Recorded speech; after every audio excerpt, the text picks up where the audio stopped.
暗記テクニックの必要性、連想法を体験する。知っていますか？脳の短期記憶領域を使って丸暗記して覚えたことはすぐに忘れます。なぜなら脳の仕組みそのものがすぐに忘れるようにできているからです。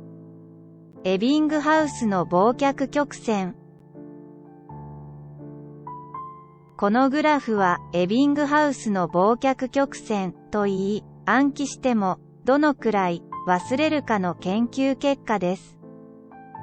普通の人は頑張って丸暗記しても1日過ぎると覚えた 74% は忘れてしまうことが証明されています。そこで記憶術の出番になります。すぐに忘れない方法が本当にあるのです。特に文章、年号、単語の丸暗記にはもってこいの方法です。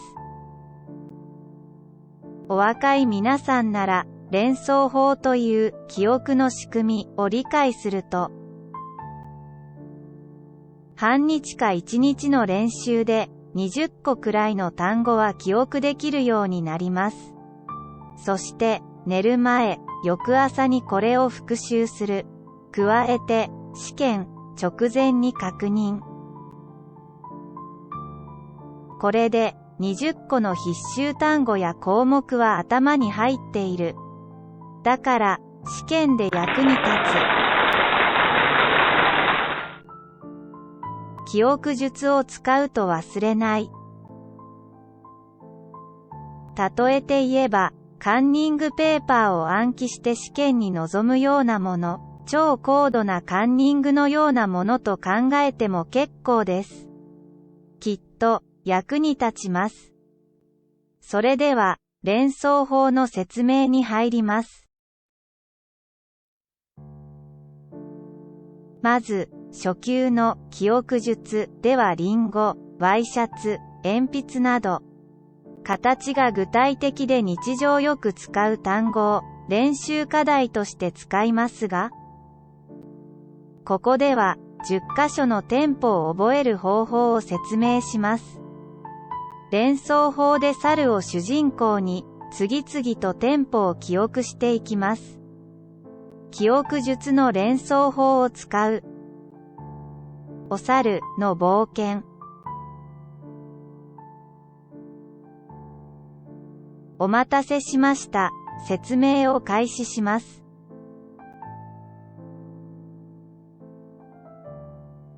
記憶術の基本、連想法。英語を効率よく学ぶために、記憶術の勉強をします。まず、連想法を最初に紹介します。記憶のコツ。奇抜なイメージを想像すること。連想法の具体的な作り方の説明。最初に連想法の心得を紹介します。その時、ひらめいた周辺のイメージをキーとなる言葉に変換します。例えば学校といえば、給食と思う人、運動会、教室や恩師と思う人もいるでしょう。そのイメージを大切にして、ネットで調べて映像をキーワード帳に蓄えておく。ここでは、説明のために、筆者の感覚でイメージイラストを集めてみました。皆さんはご自分のイメージが湧いたらすぐに、メモを取ってキーを入れ替えてください。それでは、レッツ、スタート。暗記テクニックの解説。連想法を体験。お猿の冒険。主人公は猿です。最初のテンポに現れた猿が次々に記憶の手助けをしてくれます。題材は街並みの店舗を想定して店舗の名前を覚えることにします。連想法は記憶術を習う初心者の皆さんが最初にマスターする記憶テクニックです。次々と居並ぶ店舗を猿が渡り歩き、そこでいろいろなアクションを取ります。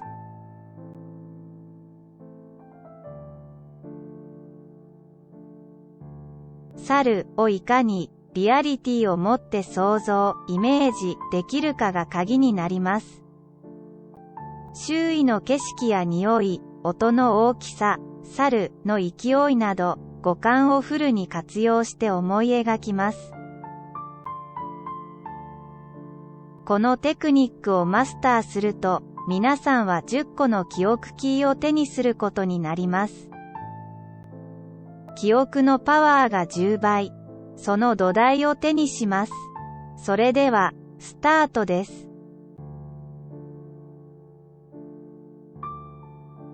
知らない駅で、寮や下宿、またはアパートなどへ行く道順を聞いたときに、よく地図を渡されます。もし、その日になってメモをなくしたり忘れたら大変です。そんな時に、記憶術には連想法というテクニックがあります。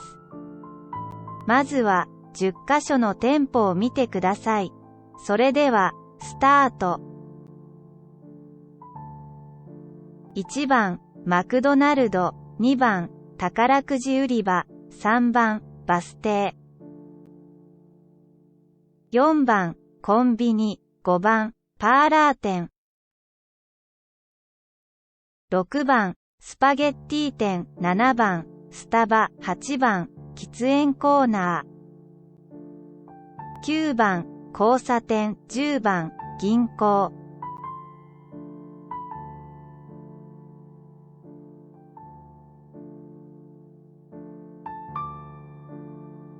テーマはお猿の冒険なので、すべてのキーに猿を登場させます。与えられた場所と猿をイメージで連結して文章にまとめます。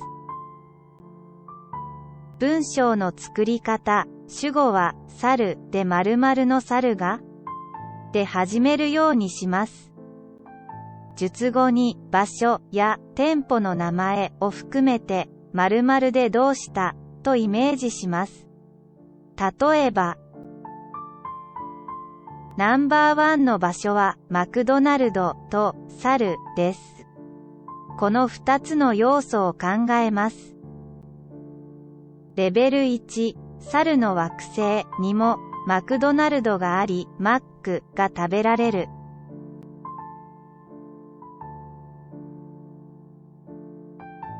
1番の文章は4つの構成要素から成り立っています。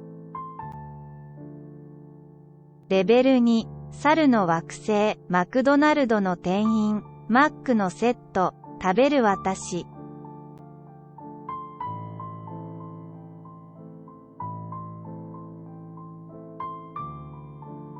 奇抜なイメージを想像すること。最初に、猿とマクドナルドをつなげます。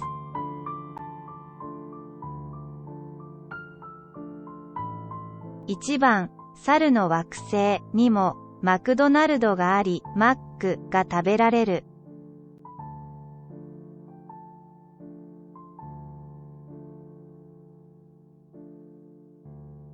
2番、宝くじ売り場。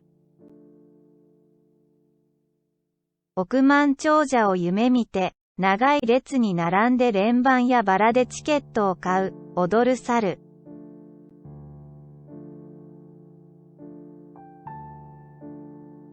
1番から2番、連結、マクドナルドのマックと宝くじを連結する。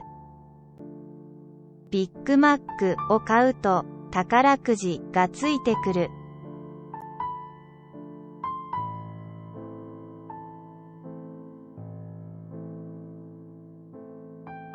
以上のように1から2、2から3と次々に連想してストーリーを作ります。この方法を連想法と言います。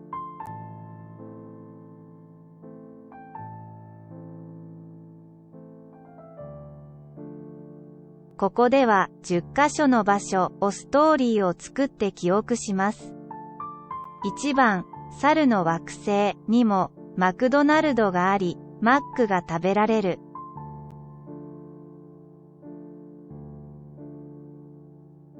2番、ビッグマックを買うと宝くじがついてきて喜ぶ、踊る猿。3番、宝くじの抽選日には猿の親戚一同がバス停の屋根に集結。4番、腹が空いたバスの屋根から降りてコンビニ弁当を買い占める招き猿。5番、コンビニでバナナを買い、スイーツパーラーでバナナパフェを注文する小猿。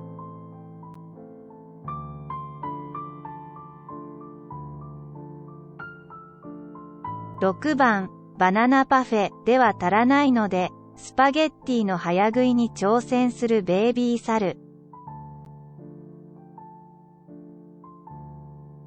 7番、早食いに成功したが、スタバのコーヒーを受け取ったのは長男の猿。8番、コーヒーの後に、パパ猿は喫煙コーナーでタバコを吸った。9番、くわえタバコで交差点を渡ろうとするママ猿は警官に注意された。10番、交差点で罰金を食らい、銀行の ATM で罰金を支払うお姉ちゃん猿。お疲れ様でした。復習ステップに進みます。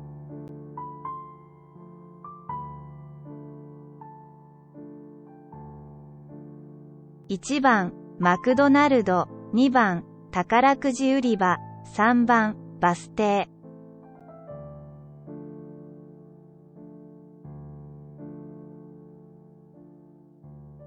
4番、コンビニ、5番、パーラー店。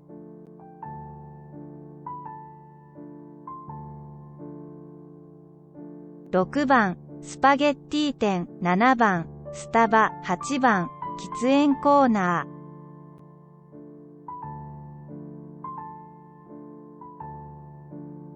ー。9番、交差点、10番、銀行。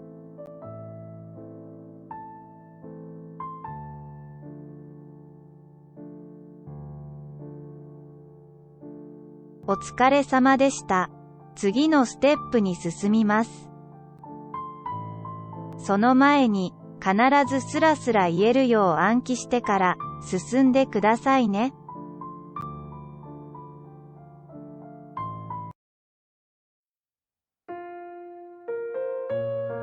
Number 1. Planet of the Apes also has McDonald's and you can eat Mac. 1番、猿の惑星にもマクドナルドがあり、マックが食べられる。Number 2. When you buy Big Mac, you will get a lottery ticket. 2番、ビッグマックを買うと宝くじがついてくる。Number 3. On the lottery day of the lottery, all the relatives gathered on the roof of the bus stop. 3番、宝くじの抽選日には親戚一同がバス停の屋根に集結。Number 4. I'm hungry. Get off the bus roof and buy a lunchbox at the convenience store. 4番、腹が空いたバスの屋根から降りてコンビニで弁当を買う。Number 5. Buy bananas at the convenience store and order a parfait at the sweets parlor. 5番、コンビニでバナナを買い、スイーツパーラーでパフェを注文。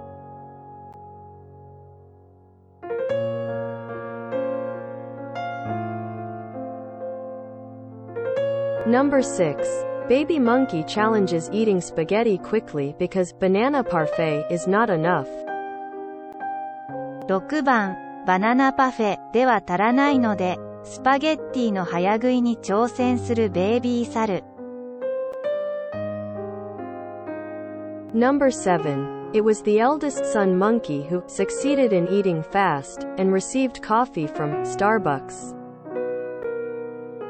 7番、早食いに成功して、スタバのコーヒーを受け取ったのは長男サル。Number 8. After coffee, Papasaru smoked a cigarette in the smoking corner.